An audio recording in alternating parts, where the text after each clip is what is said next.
The president's favorite charity apparently is the president of Zambia, the ex-president, a guy named Chaluba.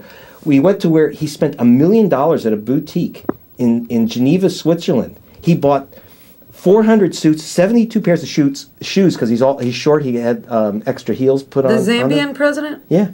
He spent $1 million at this boutique. This ties into a great conversation we just had with John Perkins, who was an economic hitman. And he explains how, after somebody gets elected in these third world countries, they get a visit from a guy like him, an economic hitman, who goes and says, Mr. President of Zambia, congratulations on your election. I can make you and your family very, very rich, or we can take you out. Which would you like? Yeah. And carpet of gold, carpet of bombs. Exactly. So what happens is that Goldfinger gave him $2 million. $1 million ended up getting spent at the boutique in Geneva with 400 monogram shirts. Each one is a year of income for the average Zambian. Each shirt they make $1 a day. And so Conyers said, Mr. President, it's against the law. Where's your Justice Department? And so, but what's nice? With Gonzales hampered and about to, at least be, he's totally discredited, what's happening is that they're coming out of the woodwork. And I did have, thank God, some after Conyers complained, some guys with shiny badges show up at BBC and say, we would love to see some of those emails. The FBI came? I can't tell exactly.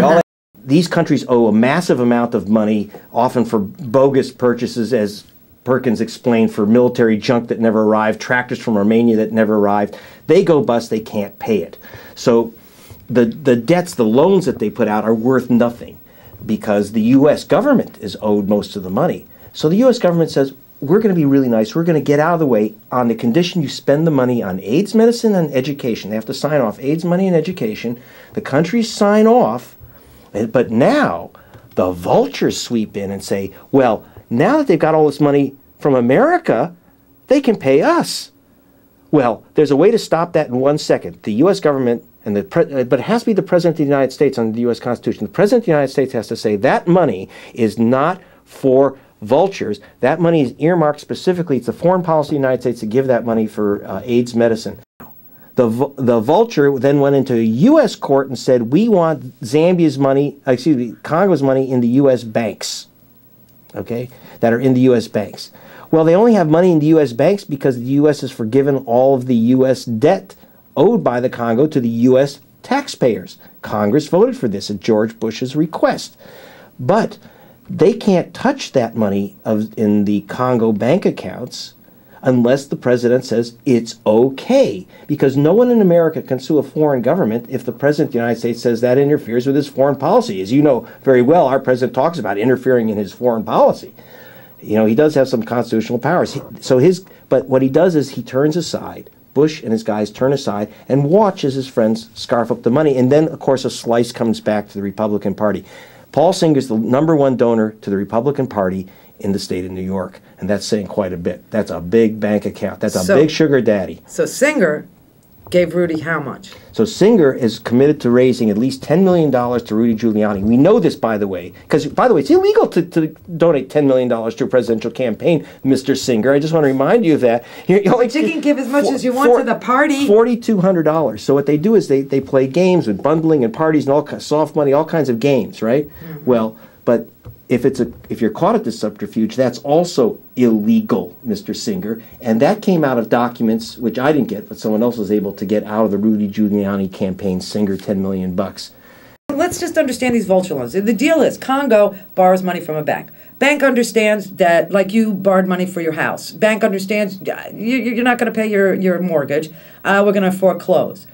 So the bank says, okay, we're going to forgive the debt, we're going to forgive it? Well, it's a repo action. Or the bank actually goes out and just like you buy foreclosures, the bank puts that loan up for sale. That's right. And a guy like Singer comes and says, I'll buy that distressed mortgage, or I'll buy that house that's in foreclosure. He buys the loan of the Congo for pennies on the dollar and then goes to court and says, I hold the loan to this country, or I own the loan to your house, and I want to be paid the full amount of the loan. Right. And the court's been ruling in their favor, saying, yes, Congo, you almost got to foreclosure. You almost got there, but this guy came, and for pennies on the dollar, he bought you bad debt, and now you have to pay him the full amount of the loan you took, plus interest. Well, you have to understand how creepy it gets. What do you think, that Congo is stupid, that they don't know how to buy the loan back themselves? What happens is you take like the case of Zambia.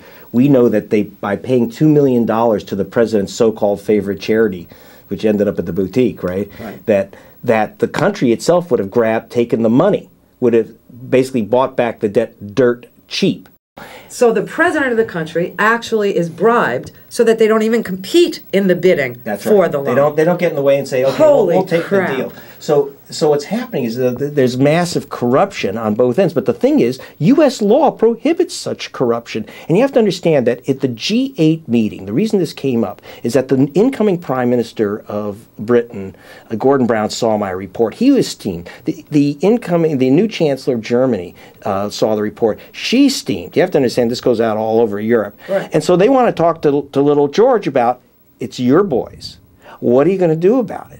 Okay, and of course, as you know, he kind of hid in the little boys' room there, and there was like no discussion. So he's been ducking out on this whole story. You have to understand, Conyers is steamed because he knows that most members, basically almost every member of Congress who voted to give billions of dollars to Africa for AIDS relief, does not know that the money is in fact being siphoned off. And he says you can stop it. There's two ways to stop it. One, with the stroke of a pen. The president writes to the court. There's a one-sentence statement that he makes to the court. This is not for the vultures. This is for Africa. That's our foreign policy. For AIDS and for education only. That's it. And the other is cuff them and read them their rights. You can't bribe foreign officials. You can't bribe foreign officials. Another great report from Greg Palast. Hey, thanks, guys. Unfreaking believable. That's amazing. And this is how fortunes are being made. Listen, can't these guys just do something a little less disgusting, like, you know, sell women or child porn? Yeah, exactly. Yeah, white slavery. Something a little less distasteful. Yeah.